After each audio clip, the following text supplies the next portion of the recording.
Hi friends, మీకు ఈ video నచ్చితే లైక్ చేయండి, సబ్స్క్రైబ్ అనామిక కావ్యకి ఫోన్ చేసి నువ్వు నేను భర్తను అందరి ముందు ఎంత అవమానించారు, అలా ఎంత బాధ పెట్టారు కదా. ఇప్పుడు నా టైం వచ్చింది, నేను మిమ్మల్ని బాధ పెట్టడానికి నేను చేయాల్సిందంతా చేసేసాను, ఇక మీరు ఏం చేశారో అది చేసుకోండి అని చెప్పేసి అంటుంది. ఆ మాటలు వినగానే అక్కడున్న కావ్య ఒక్కసారిగా షాక్ అయిపోయి ఏం చేసింది అనామిక అని చెప్పేసి చాలా టెన్షన్ పడుతుంది. ఇంతలో అక్కడున్న అనామిక మాత్రం రాజు ఒక్కడు బాధపడితే చాలదు కదా, నువ్వు తన భార్యవే కదా, అంటే అందులో సగం భాగాన్ని కదా నువ్వు కూడా మరి బాధ అనుభవించాలి కదా, ఆ బాధ అనుభవించు నువ్వు కూడా వెళ్ళి.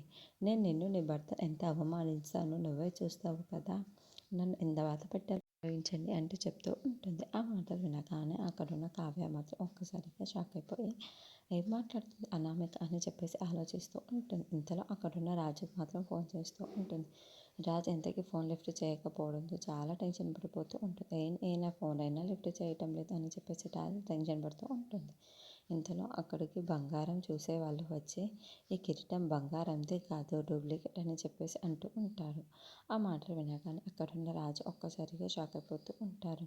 ఏంటి డూప్లికేటా అని చెప్పి అనుకుంటూ ఉంటారు. ఇంతలో ఆ ప్రాజెక్ట్ ఇచ్చిన వాళ్ళు అక్కడికి వచ్చి ఏంటి మీ తాతగారిని నమ్మి మేము ఈ ప్రాజెక్ట్ని అప్పచెప్తే మీరు ఇలా చేస్తారా, నన్ను ఇంత మోసం చేస్తారా, మీరు అసలు ఇలాంటి వాళ్ళు అని నేను అస్సలు ఊహించలేదు.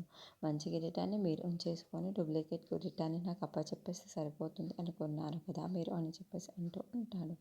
ఆ మాటలు వినగానే అక్కడున్న రాజు ఒక్కసారిగా షాక్ అయిపోయి ఇలా ఎలా జరిగింది అని చెప్పేసి అనుకుంటూ ఉంటాడు. ఇంతలో అక్కడున్న ఓనర్ మాత్రం ఇలా చేయడానికి మీకు అసలు సిగ్గుగా లేదు అని చెప్పేసి రాజుని నానా మాటలు తిడుతూ ఉంటాడు.